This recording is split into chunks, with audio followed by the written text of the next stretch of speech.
오늘도 재밌는 이야기를 들으러 와주셔서 감사합니다. 여러분의 구독과 좋아요, 댓글은 더 재밌는 이야기를 만드는 큰 힘이 됩니다. 조선 후기 한양 북촌의 한 양반가 사랑채에서 새벽 일찍부터 발소리가 분주했습니다. 유나가 찬물에 얼어붙은 손을 호호 불며 빨래를 시작하는 소리였죠.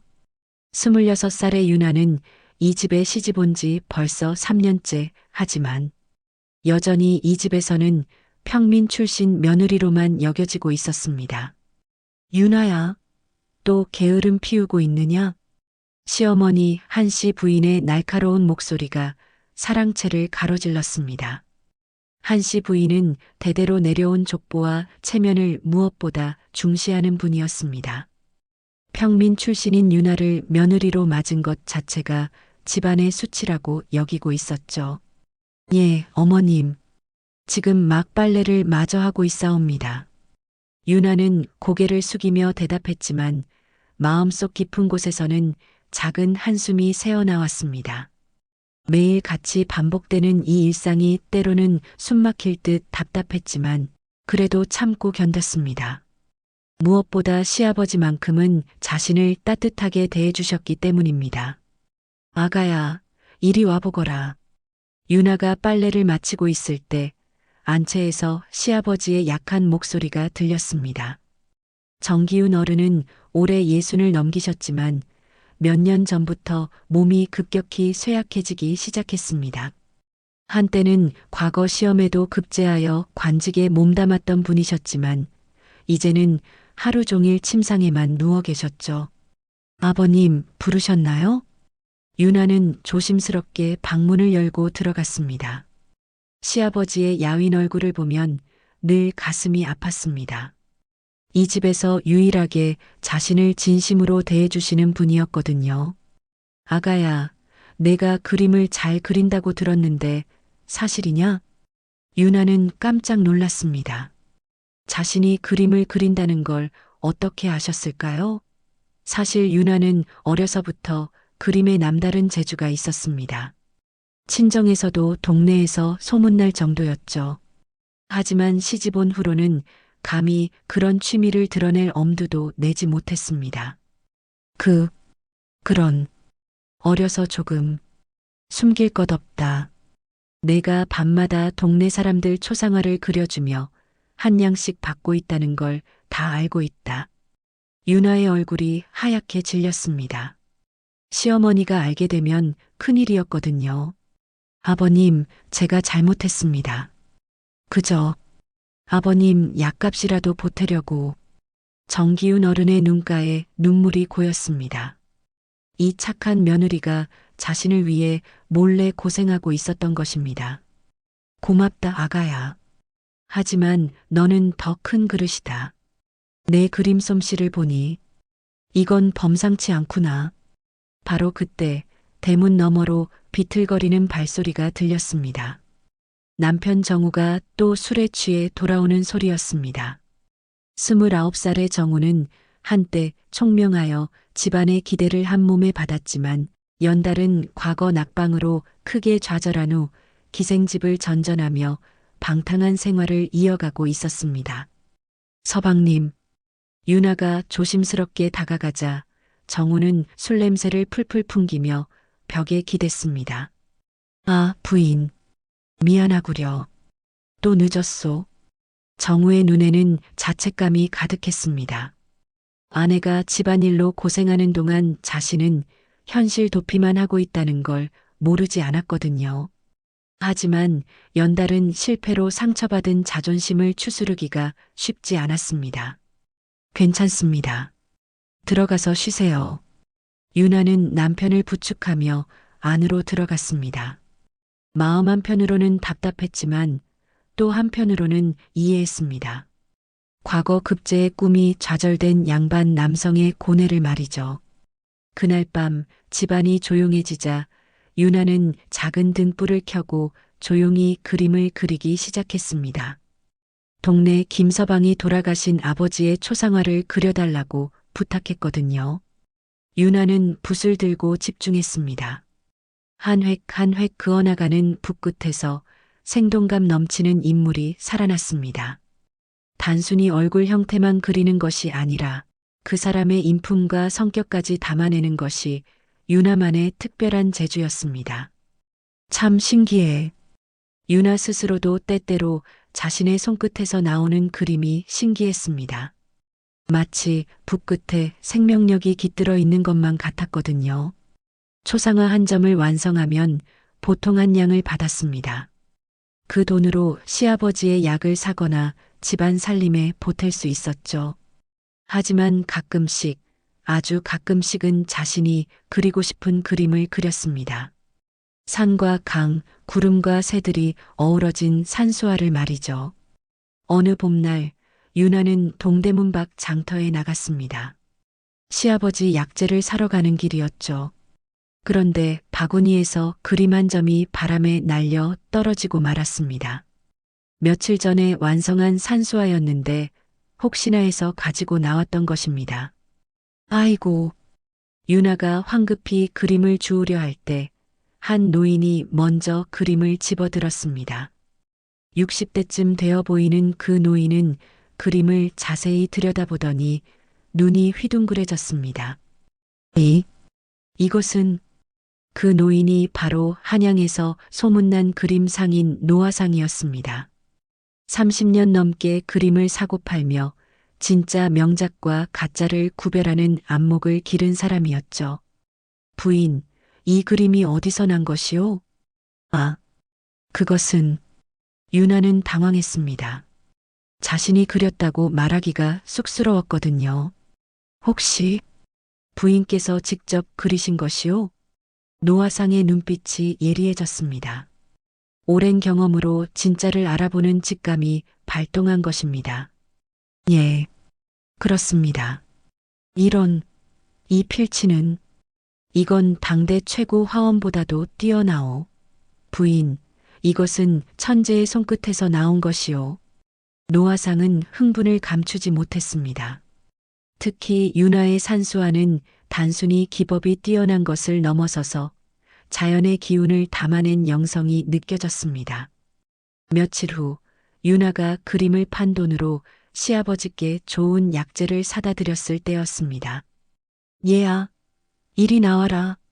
시어머니 한씨 부인의 분노에 찬 목소리가 집안을 울렸습니다. 윤화는 가슴이 철렁했습니다. 어머님 이것이 뭐냐? 한씨 부인이 들고 있는 것은 윤화가 그린 그림과 받은 돈이었습니다. 누군가 일러 바쳤나 봅니다. 감히 이 집 며느리가 돈벌이를 위해 그림을 그렸다고? 이건 도둑질이나 다름없다. 당장 이 집에서 나가라.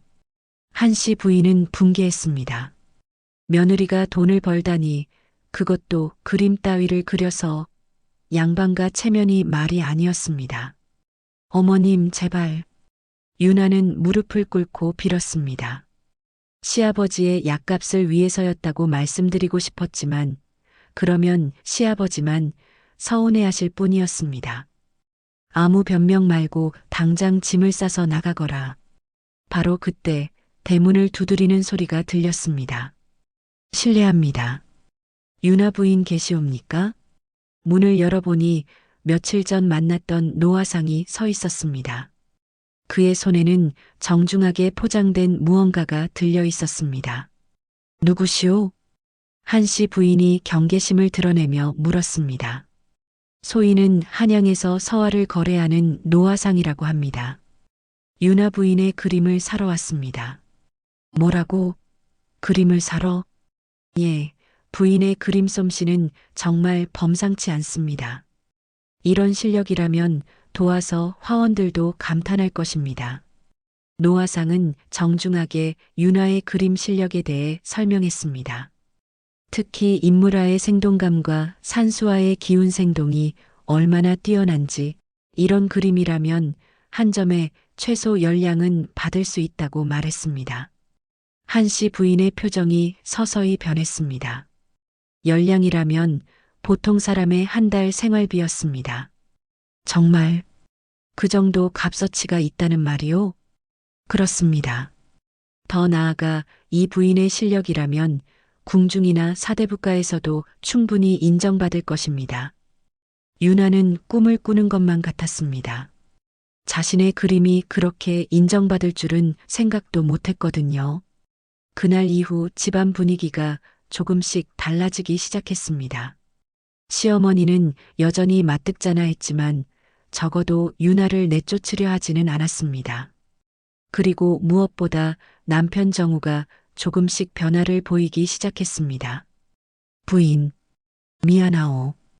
어느 날 밤 정우가 술 대신 차를 마시며 유나에게 말했습니다. 내가 너무 한심했구나. 아내가 이렇게 뛰어난 재주가 있는데도 모르고. 유나는 남편의 눈에서 예전에는 볼 수 없었던 진실함을 읽었습니다. 마음 한구석이 따뜻해졌습니다. 서방님 괜찮습니다. 우리 함께 힘내요. 멸시받던 며느리 유나의 숨겨진 재능이 드러나면서 집안에 새로운 희망의 빛이 비치기 시작한 것입니다. 하지만 이것은 시작일 뿐이었습니다. 앞으로 유나에게는 더 큰 시련과 더 큰 영광이 기다리고 있었거든요. 유나의 그림 솜씨가 노화상을 통해 알려지자 한양 시내에 소문이 돌기 시작했습니다. 북촌에 범상치 않은 여인 화가가 있다는 소문이 양반가부터 시작해서 평민들 사이에까지 퍼져나간 것입니다. 며칠 후 유나의 집에는 그림을 주문하려는 사람들이 줄을 이었습니다. 처음에는 주로 초상화 주문이었지만 점점 산수화나 화조화를 요청하는 사람들도 늘어났습니다. 이제 정말 우리 며느리가 달라 보이는구나. 시아버지 정기훈 어른은 침상에서 유나를 바라보며 흐뭇해했습니다. 며느리의 재능을 일찍이 알아본 자신의 안목이 자랑스러웠습니다. 유나는 하루에 4-5점의 그림을 그렸습니다. 각각 1,000원양씩 받으니 하루 수입이 보통 사람의 한 달 벌이와 맞먹었습니다. 무엇보다 시아버지의 약값 걱정을 하지 않아도 되니 마음이 한결 편했습니다. 한편 궁중의 그림을 담당하는 도화서에서도 유나의 소문이 들렸습니다. 도화서 화원들은 대부분 대대로 그림을 그려온 집안 출신이거나 뛰어난 실력으로 선발된 사람들이었습니다. 그런데 궁 밖의 여인이, 그것도 평민 출신이 자신들보다 뛰어나다는 소문이 도는 것을 좋게 보지 않았습니다. 최화원, 정말 그런가? 북촌의 여인 화가가 우리보다 낫다고? 글쎄요. 아무리 그래도 도와서 화원들을 능가한다는 것은 과장이 아닐까요? 특히 젊은 화원 최문호는 이 소문을 못마땅해 했습니다. 그는 29살의 재능 있는 화원으로 언젠가는 도화서에서 중요한 자리를 차지하고 싶어 했습니다. 그런데 한 여인이 자신의 입지를 흔들고 있다는 생각에 불쾌했습니다. 한번 가서 직접 확인해 보는 것이 어떨까요? 최문호의 제안으로 몇몇 화원들이 유나의 그림을 보러 갔습니다. 그들은 변장을 하고 일반 손님인 척했습니다. 산수화 한 점 부탁하고 싶은데요. 예, 어떤 느낌으로 그려드릴까요? 유나는 정중하게 손님을 맞았습니다. 그리고는 곧바로 그림을 그리기 시작했습니다. 붓을 든 유나의 모습은 마치 신선이 된 것 같았습니다. 먼저 연한 먹으로 산의 윤곽을 잡고 점점 진한 먹으로 세부를 살려나갔습니다. 그리고 구름과 물의 흐름을 표현할 때는 붓을 마치 춤추듯 움직였습니다. 1시간여 만에 완성된 그림을 본 화원들은 말을 잃었습니다. 정말로 범상치 않은 실력이었습니다. 특히 기운 생동이 뛰어나 그림 속 자연이 살아 움직이는 것 같았습니다. 이건 정말. 화원들은 서로의 얼굴을 바라보았습니다. 인정하기는 싫었지만 확실히 보통 실력이 아니었습니다. 한편 정우는 아내의 변화를 지켜보며 점점 더 큰 감동을 받고 있었습니다. 유나가 그림을 그리는 모습을 보면 마치 다른 사람이 된 것 같았습니다. 평소에는 수줍음 많고 조용한 아내였는데 붓을 들면 당당하고 자신감 넘치는 모습으로 바뀌었습니다. 부인. 어느 날 저녁 정우는 그림을 그리고 있는 아내를 바라보았습니다. 등불빛에 비친 윤아의 옆모습이 아름다웠습니다. 집중해서 그림을 그리는 윤아의 눈빛은 별처럼 빛났고 조심스럽게 붓을 움직이는 손길은 마치 꽃잎처럼 우아했습니다. 내가 이런 멋진 아내를 두고도 방탕하게 살았다니. 정우는 자신이 부끄러워졌습니다. 과거 낙방의 좌절에 빠져 현실을 외면하고 있는 동안 아내는 묵묵히 가정을 지키며 자신만의 길을 찾고 있었던 것입니다. 부인, 고마워. 네. 갑자기 왜요? 윤아가 붓을 멈추고 남편을 바라보았습니다. 정우의 눈에는 진심 어린 감사와 사랑이 담겨 있었습니다. 내가 한심한 서방이었는데도 묵묵히 견뎌줘서, 그리고 이렇게 멋진 재능으로 우리 가정을 일으켜 세워줘서. 윤아의 볼이 살짝 붉어졌습니다. 결혼한 지 몇 년이 지났지만 남편이 이렇게 진심 어린 말을 해준 것은 처음이었습니다. 서방님, 앞으로는 내가 당신을 제대로 도울게. 당신의 꿈을 응원할게. 그날 밤 두 사람은 오랜만에 진솔한 대화를 나눴습니다. 정우는 과거 급제의 꿈을 포기하고 아내의 그림 사업을 돕기로 결심했습니다. 윤아는 남편의 변한 모습에 감격했습니다. 서로의 손을 맞잡고 앉아있는 두 사람의 모습은 마치 그림 같았습니다. 윤아는 평소보다 한복을 단정히 입었고 머리도 정갈하게 빗어 올렸습니다. 등불빛이 그녀의 얼굴을 부드럽게 비추자 정우는 새삼 아내가 아름답다고 생각했습니다. 그해 가을 조선에 큰 일이 벌어졌습니다. 청나라에서 대규모 사신단이 한양에 온다는 소식이 전해진 것입니다. 사신단에는 청나라의 젊은 귀족인 리우 공자도 포함되어 있었습니다. 리우 공자는 28살의 청년으로 무예와 학문은 물론 특히 그림의 조예가 깊은 것으로 유명했습니다. 청나라 황실에서도 인정하는 감시관을 가지고 있어서 이번에도 조선의 문화재와 그림을 살펴보는 임무를 맡고 있었습니다. 조선의 문화가 어느 정도인지 직접 확인해 보겠소. 리우 공자는 한양에 도착하자마자 다양한 그림들을 구경하기 시작했습니다. 도화서의 작품들부터 민간의 그림까지 두루 살펴보았습니다. 며칠 후 리우 공자 일행이 북촌을 거닐다가 우연히 윤아의 그림을 보게 되었습니다. 노화상의 가게에 윤아의 산수화 한 점이 전시되어 있었던 것입니다. 잠깐, 이것은. 리우 공자는 그림 앞에서 발걸음을 멈췄습니다. 한참 동안 그림을 자세히 들여다보더니 깊은 감탄을 했습니다. 이런 그림이 조선에 있다니. 이 기운 생동과 필치는 청나라 황실의 화원들도 감탄할 것이요. 리우 공자는 즉시 이 그림을 그린 화가를 만나보고 싶다고 했습니다. 노화상은 기꺼이 윤아를 소개해 주었습니다. 이 그림을 그리신 분이 윤아 부인이십니까? 리우 공자가 윤아를 처음 본 순간 그는 놀랐습니다. 이렇게 뛰어난 그림을 그리는 화가가 젊은 여인이라니 믿기 어려웠습니다. 예, 그렇습니다. 윤아는 정중하게 인사했습니다. 청나라 귀족이라고 해서 주눅 들지는 않았습니다. 그림에 대한 자신감이 생긴 후로는 누구 앞에서든 당당했습니다. 정말 대단하십니다. 이런 그림이라면 청나라 황실에서도 탐낼 것입니다. 리우 공자는 진심으로 감탄했습니다. 그리고는 윤아에게 청나라 황실에서 쓸 그림 몇 점을 주문했습니다. 한 점당 100냥이라는 거금을 제시했습니다. 윤아는 꿈만 같았습니다. 한 점에 100냥이라니.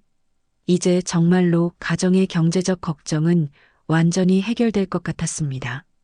그러나 이런 윤아의 성공을 시기하는 사람이 있었습니다. 바로 도화서의 최문호였습니다. 자신보다 뛰어난 평가를 받는 윤아가 못마땅했던 그는 나쁜 계획을 세웠습니다. 이렇게 둘 수는 없다. 내가 직접 나서야겠어. 최문호는 윤아의 그림을 몰래 훔쳐서 자신의 작품이라고 속여 청나라 사신에게 바치기로 결심했습니다. 어느 날 밤 최문호는 몰래 윤아의 집에 잠입했습니다. 마침 가족들이 모두 잠든 사이였습니다. 그는 윤아가 리우 공자를 위해 그린 최고 작품인 금강산도를 훔쳐갔습니다. 다음 날 최문호는 당당하게 청나라 사신단을 찾아갔습니다. 리우 공자님께 바칠 그림을 가져왔습니다. 오, 이것은. 리우 공자가 그림을 펼쳐보는 순간 그는 깊은 감탄을 금치 못했습니다. 금강산의 웅장함과 아름다움이 완벽하게 표현된 걸작이었습니다. 정말 훌륭합니다. 최화원의 솜씨가 이 정도인 줄 몰랐군요. 최문호는 속으로 쾌재를 불렀습니다. 계획이 성공한 것 같았습니다. 그러나 리우 공자는 그림을 더 자세히 살펴보기 시작했습니다. 오랜 세월 그림을 감상해온 그의 예리한 안목이 발동한 것입니다. 잠깐, 이상하군요. 리우 공자는 그림의 구석에 있는 작은 표시를 발견했습니다. 윤아만의 독특한 붓터치였습니다. 며칠 전 만났던 윤아의 다른 작품에서도 보았던 특징이었죠. 최화원, 이 그림의 이 부분은 어떻게 표현하신 건가요? 리우 공자가 세부 기법에 대해 질문하자 최문호는 당황했습니다. 자신이 그린 게 아니라 대답할 수가 없었던 것입니다. 그것은. 그리고 이 구름 표현법도 특이하군요. 어떤 붓을 사용하셨는지요? 연달은 질문에 최문호는 식은땀을 흘리기 시작했습니다. 전문가인 리우 공자를 속이기는 어려웠습니다. 혹시 이것은 윤아 부인의 작품이 아닙니까? 리우 공자의 날카로운 지적에 최문호는 결국 진실을 털어놓을 수밖에 없었습니다. 감히 남의 작품을 훔쳐서 자신의 것이라고 속였다니. 리우 공자는 크게 분노했습니다. 청나라에서 온 귀한 손님을 속이려 했다는 것도 문제였지만 무엇보다 진정한 예술가인 윤아를 모독한 것이 용서할 수 없었습니다. 소식을 들은 조선 조정에서도 크게 놀랐습니다. 도화서 화원이 이런 부정을 저질렀다는 것은 국가의 체면에 관한 문제였기 때문입니다. 최문호는 즉시 도화서에서 쫓겨났고 윤아에게는 정중한 사과가 이어졌습니다. 이 일을 계기로 정우는 아내를 더욱 존경하게 되었습니다. 청나라의 귀족까지 감탄할 정도의 실력을 가진 아내가 자랑스러웠습니다. 부인, 정말 대단해. 어느 날 저녁 정우는 아내의 손을 잡으며 말했습니다. 윤아는 오늘도 고운 한복을 입고 있었습니다. 연한 분홍색 저고리에 자주색 치마를 입은 모습이 마치 그림 속에서 나온 선녀 같았습니다. 부인이 그림을 그릴 때면 정말 다른 사람 같아 보여. 정우는 아내의 얼굴을 자세히 바라보았습니다. 맑은 눈동자에는 지적인 빛이 흘렀고 작고 오밀조밀한 입술은 항상 미소를 머금고 있었습니다. 그리고 무엇보다 그림에 대한 열정으로 빛나는 표정이 너무나 아름다웠습니다. 서방님, 윤아도 남편의 변한 모습에 감격했습니다. 예전에 방탕했던 모습은 찾아볼 수 없었습니다. 이제는 자신의 일을 진심으로 응원해주고 함께 꿈을 키워나가는 든든한 동반자가 되어주었습니다. 내가 부인을 진짜로 사랑한다는 걸 이제야 깨달았어. 정우는 아내의 손에 입맞춤을 했습니다. 윤아의 가슴이 두근거렸습니다. 결혼한 지 몇 년이 지났지만 이렇게 로맨틱한 순간은 처음이었습니다. 나도 서방님을 사랑해요. 두 사람은 서로를 바라보며 미소 지었습니다. 어려움 속에서 피어난 진정한 사랑이었습니다. 리우 공자가 조선을 떠나면서 윤아의 그림 몇 점을 가져갔습니다. 그리고 청나라에서 윤아의 실력을 크게 칭찬했습니다. 조선에 정말 뛰어난 여인 화가가 있소. 그 실력은 우리 청나라 황실 화원들과 견줘도 손색이 없을 정도요. 이 소문이 청나라 전체로 퍼지자 조선의 윤화에 대한 관심이 급격히 높아졌습니다.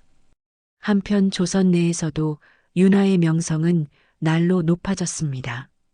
이제는 전국 각지에서 그림을 주문하러 오는 사람들이 있을 정도였습니다. 하루에 그림 한 점만 그려도 열량은 받을 수 있겠어. 노화상은 감탄했습니다. 윤화의 그림값이 계속 올라가고 있었기 때문입니다. 이런 변화를 지켜본 시어머니 한씨 부인도 마음이 조금씩 변하기 시작했습니다. 처음에는 며느리가 돈을 버는 것 자체를 부끄럽게 여겼지만 이제는 그 돈 덕분에 집안이 윤택해지는 것을 부인할 수 없었습니다. 무엇보다 청나라 귀족까지 인정한 며느리의 실력을 보고는 조금씩 자부심을 느끼기 시작했습니다. 우리 며느리가 정말 대단한 사람이었구나. 한씨 부인은 혼잣말로 중얼거렸습니다. 평민 출신이라고 무시했던 며느리가 사실은 천재적인 재능을 가진 사람이었다는 것을 이제야 깨달았습니다. 그러던 어느 날 윤화에게 놀라운 소식이 전해졌습니다. 청나라 황실에서 직접 초청장을 보낸 것입니다.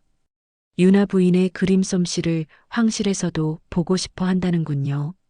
전령이 전한 소식에 온 집안이 떠들썩했습니다. 조선의 화가가 청나라 황실에 초청받는다는 것은 전무후무한 일이었습니다. 정말 청나라까지 가게 되는 건가요? 윤화는 설레면서도 걱정이 되었습니다. 지금까지는 조선 내에서의 활동이었지만 이제는 정말 큰 무대에 서게 되는 것이었습니다. 걱정하지 마. 내가 함께 가겠어. 정우가 아내의 손을 꼭 잡았습니다. 아내의 꿈을 위해서라면 어디든 함께 갈 각오가 되어 있었습니다. 고마워요, 서방님. 윤화는 남편의 든든한 지지에 용기를 얻었습니다. 그리고 마음속 깊이 새로운 도전에 대한 기대감이 솟아오르기 시작했습니다. 조선 최고의 화가로 인정받은 윤화는 이제 청나라라는 더 큰 무대를 향해 나아가게 되었습니다. 그러나 그곳에서는 지금까지와는 비교할 수 없는 큰 시련이 기다리고 있었습니다. 그해 늦가을 윤화와 정우는 청나라를 향해 떠났습니다. 한양에서 북경까지는 보름 이상 걸리는 먼 길이었습니다. 윤화는 생애 처음 조선을 벗어나는 것이어서 모든 것이 신기하고 설렜습니다. 서방님, 저기 산들 좀 보세요. 우리나라와는 다르네요. 마차 안에서 창 밖을 내다보는 윤화의 눈이 반짝였습니다.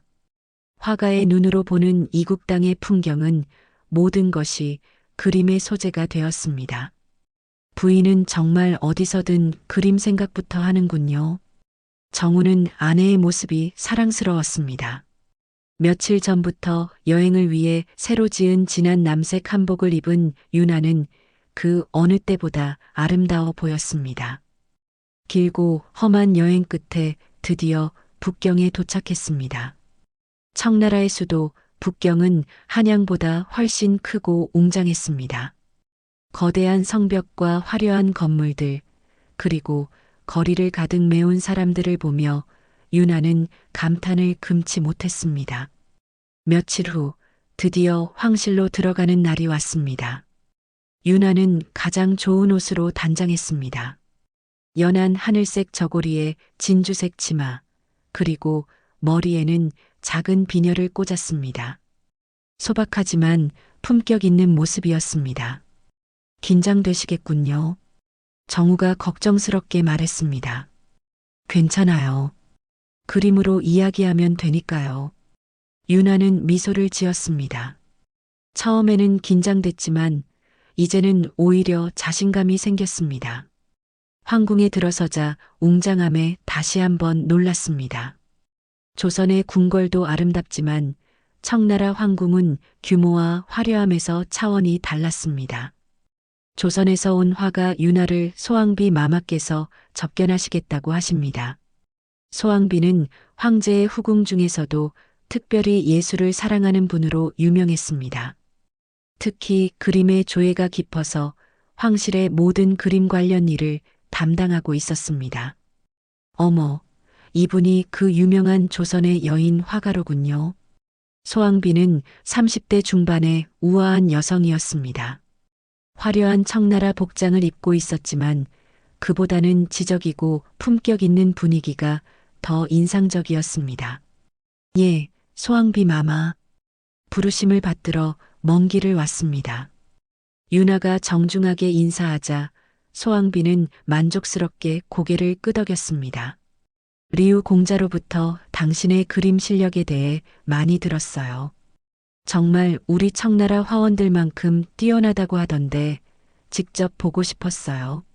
소왕비는 유나가 가져온 몇 점의 그림을 자세히 살펴보았습니다.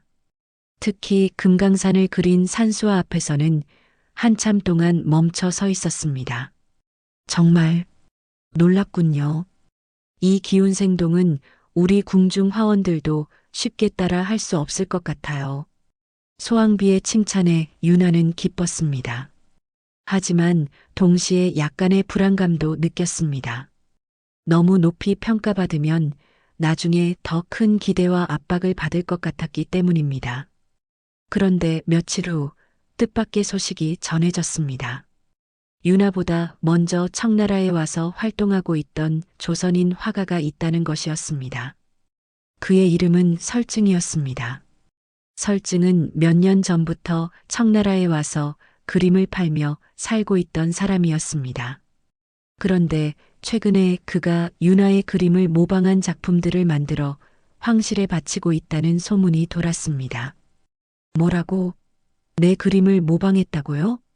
유나는 믿을 수 없었습니다. 자신도 모르는 사이에 누군가가 자신의 그림을 베끼고 있었다는 것이었습니다. 설증이라는 자가 이미 황제 폐하께 당신과 똑같은 그림을 바쳤다고 합니다. 리우 공자가 심각한 표정으로 말했습니다. 그렇다면 내가 가짜라는 뜻인가요? 유나의 얼굴이 하얗게 질렸습니다. 만약 설증이 먼저 그림을 바쳤다면 나중에 온 자신이 위조범으로 몰릴 수 있었습니다. 과연 며칠 후 유나에게 큰 시련이 닥쳤습니다. 설증이 황제에게 고발한 것입니다. 황제 폐하 조선에서 온 유나라는 여자가 제 그림을 훔쳐서 자신의 작품이라고 속이고 있습니다. 설증은 유나가 그린 것과 거의 똑같은 그림들을 증거로 제시했습니다. 문제는 그가 먼저 황실에 그림을 바쳤다는 기록이 있었다는 점이었습니다. 정말 어이없는 일이군. 조선에서 온 화가가 이미 우리 황실에 있는 그림을 베껴서 원작이라고 주장한다니. 황제는 크게 분노했습니다. 청나라 황실을 속이려 했다는 것은 중죄였습니다.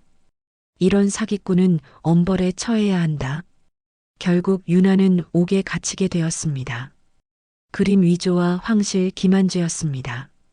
이는 자칫 목숨까지 잃을 수 있는 중죄였습니다. 부인, 정우는 아내가 옥에 갇혔다는 소식을 듣고 절망했습니다. 하지만 어쩔 수 없었습니다. 이역만리 타국에서 아무런 힘이 없는 그들이었습니다. 차가운 옥중에서 유나는 생각했습니다. 억울함에 눈물이 났지만 포기할 수는 없었습니다. 내가 진짜라는 걸 어떻게 증명하지? 유나는 머릿속으로 여러 방법을 생각해 보았습니다. 그런데 문득 한 가지 아이디어가 떠올랐습니다. 그래, 설증이 아무리 내 그림을 베꼈다고 해도 내 마음속에 있는 그림은 베낄 수 없어. 유나는 결심했습니다. 지금까지 누구에게도 보여주지 않은 자신만의 특별한 그림을 그려서 진실을 증명하기로 한 것입니다. 며칠 후 소왕비의 배려로 유나에게 마지막 기회가 주어졌습니다. 황제 폐하 앞에서 직접 그림을 그려 보이거라. 그래서 내가 진짜인지 가짜인지 확인하겠다. 이는 유나에게 주어진 마지막 기회였습니다. 그날 황궁의 넓은 정각에 황제와 황후, 소왕비를 비롯한 많은 관리들이 모였습니다. 설증도 자신만만한 표정으로 서 있었습니다. 조선의 유나, 내가 진정한 화가라면 지금 당장 그림을 그려보아라. 황제의 명령이 떨어졌습니다. 유나는 깊게 숨을 들이쉬었습니다. 남편 정우가 멀리서 걱정스러운 눈빛으로 바라보고 있었습니다. 유나는 남편에게 안심하라는 듯 미소를 지어 보였습니다. 유나는 큰 종이를 펼치고 붓을 들었습니다.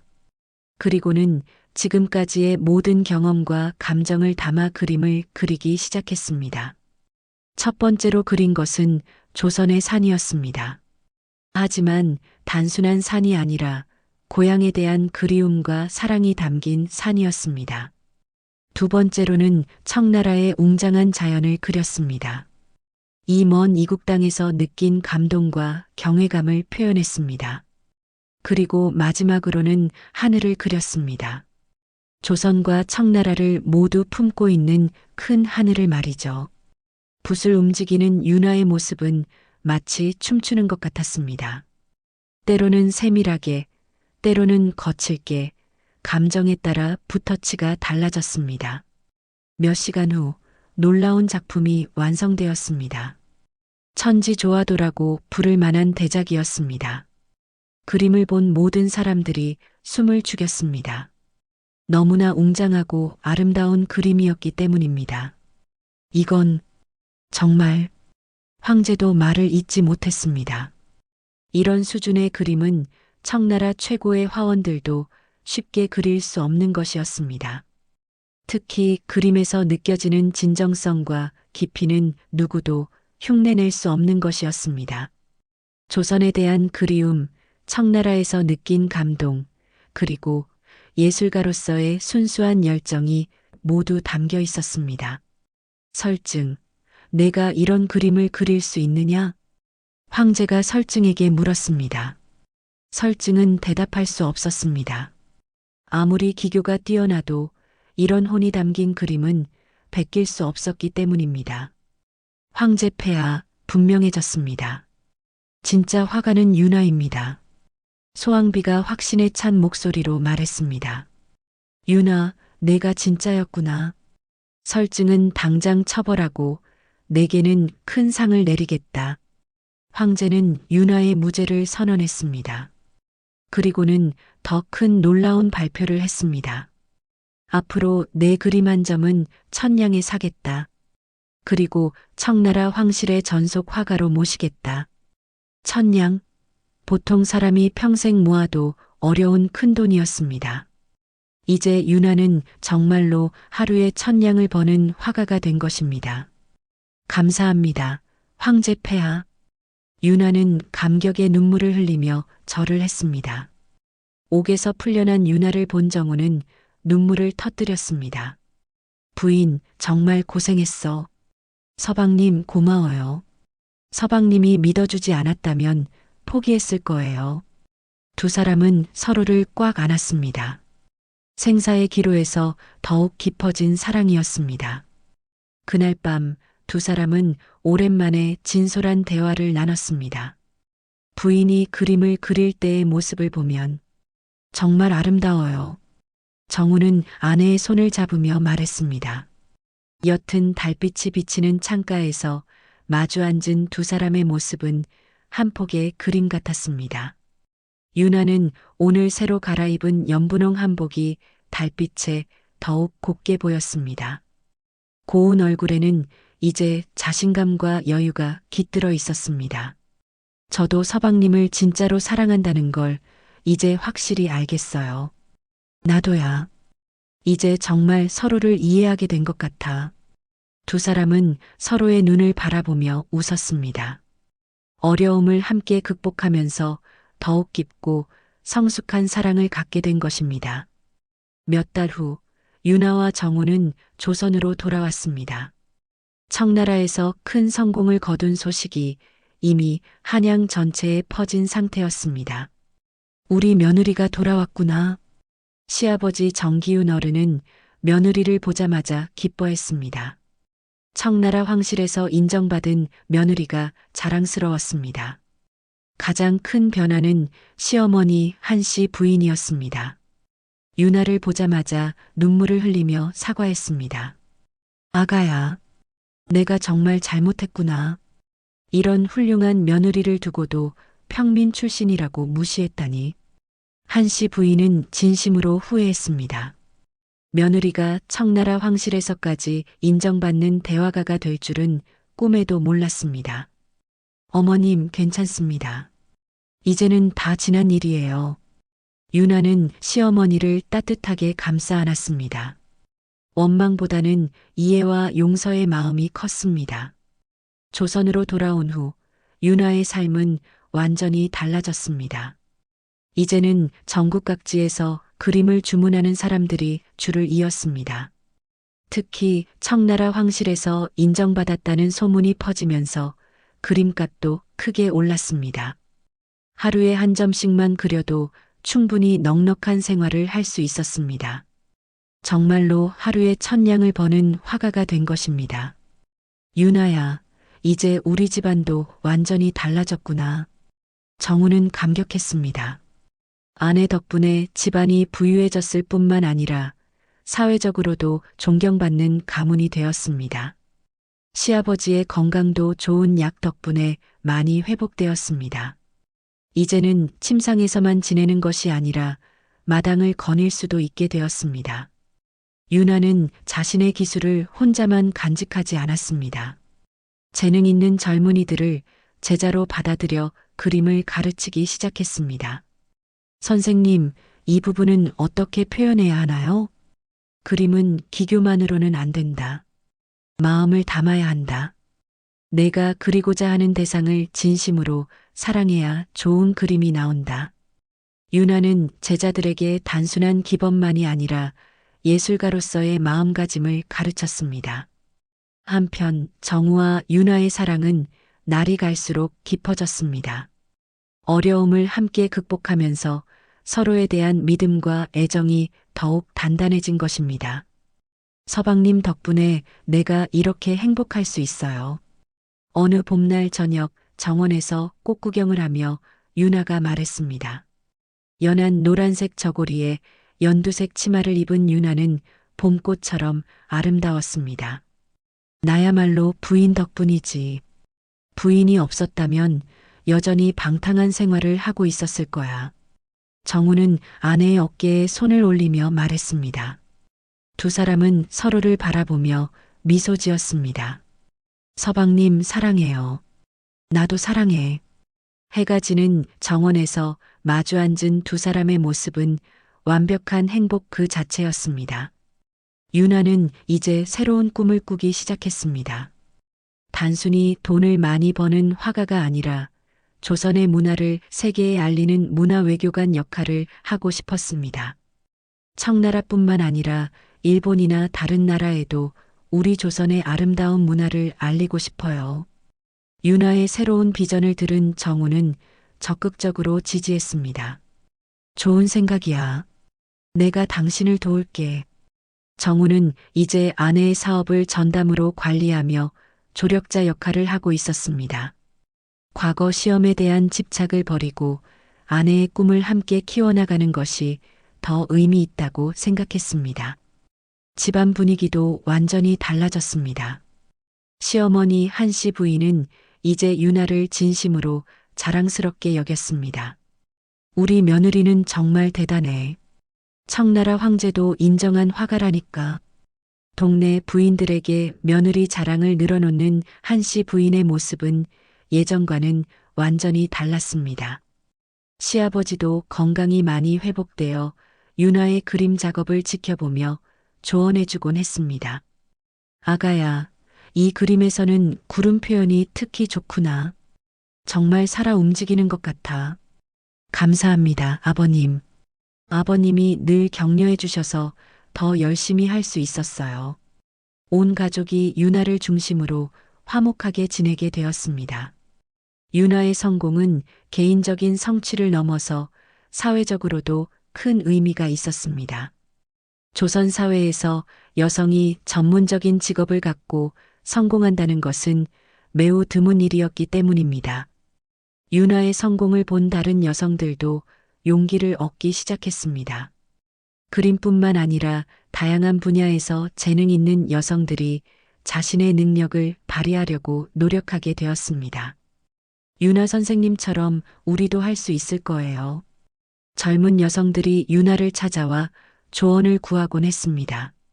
재능도 중요하지만 포기하지 않는 마음이 더 중요해요. 그리고 가족의 지지가 있다면 어떤 어려움도 극복할 수 있어요. 유나는 후배들에게 진심 어린 조언을 아끼지 않았습니다. 세월이 흘러 유나와 정우는 중년이 되었습니다. 두 사람 사이에는 아들과 딸이 한 명씩 태어났습니다. 아이들도 어머니의 예술적 재능을 물려받아 그림의 소질을 보였습니다. 엄마, 저도 엄마처럼 유명한 화가가 될 수 있을까요? 딸이 물어보자 유나는 미소를 지으며 대답했습니다. 내 마음속에 그리고 싶은 것이 있다면 분명할 수 있어. 하지만 그보다 중요한 건 행복한 사람이 되는 거야. 유나의 이야기는 조선 전체에 전설처럼 퍼져나갔습니다. 하루에 1,000냥 버는 화가 며느리라는 이야기는 사람들에게 희망과 용기를 주었습니다. 특히 어려운 환경에 있는 사람들에게는 꿈과 희망의 상징이 되었습니다. 평민 출신의 여성이 노력과 재능으로 최고의 자리에 오른 이야기였기 때문입니다. 나이가 들어서도 유나와 정우의 사랑은 변하지 않았습니다. 오히려 세월이 흐를수록 더욱 깊고 성숙한 사랑이 되었습니다. 서방님과 함께한 이 모든 시간이 꿈만 같아요. 60이 넘은 어느 날 저녁 유나가 정우에게 말했습니다. 비록 주름이 생기고 머리가 휘어졌지만 두 사람의 눈빛만은 여전히 사랑으로 빛나고 있었습니다. 나도야. 부인을 만난 건 내 인생 최고의 행운이었어. 두 사람은 서로의 손을 꼭 잡고 석양을 바라보았습니다. 평생을 함께한 부부의 깊은 사랑이 느껴지는 순간이었습니다. 유나는 자신의 인생을 돌아보며 만족스러워했습니다. 어려서부터 가지고 있던 그림에 대한 꿈을 실현했을 뿐만 아니라 진정한 사랑도 얻었고 화목한 가정도 이뤘습니다. 무엇보다 자신의 성공이 다른 사람들에게도 희망을 준다는 것이 가장 기뻤습니다. 내 인생은 정말 행복했어. 유나는 진심으로 그렇게 생각했습니다. 조선의 한 평민 소녀가 천재적인 재능과 끝없는 노력 그리고 가족의 사랑으로 최고의 화가가 되어 하루에 1,000냥을 벌게 된 이야기. 그리고 그 과정에서 진정한 사랑과 행복을 찾게 된 아름다운 이야기. 유나의 이야기는 그렇게 행복한 결말을 맞았습니다. 평민 출신의 며느리가 온갖 시련과 역경을 극복하고 조선 최고, 나아가 청나라에서까지 인정받는 대화가가 되어 부와 명예, 그리고 사랑까지 모두 얻게 된 감동적인 이야기였습니다. 세월이 흘러도 사람들은 이 이야기를 기억하며 꿈과 희망을 잃지 않았습니다. 어떤 어려움이 있어도 포기하지 않으면 반드시 행복한 결말이 기다리고 있다는 것을 유나의 이야기가 보여주었기 때문입니다. 그리고 무엇보다 진정한 사랑이 어떤 시련도 극복할 수 있다는 것을 서로를 믿고 지지하는 부부의 사랑이 얼마나 아름다운지를 보여준 이야기였습니다.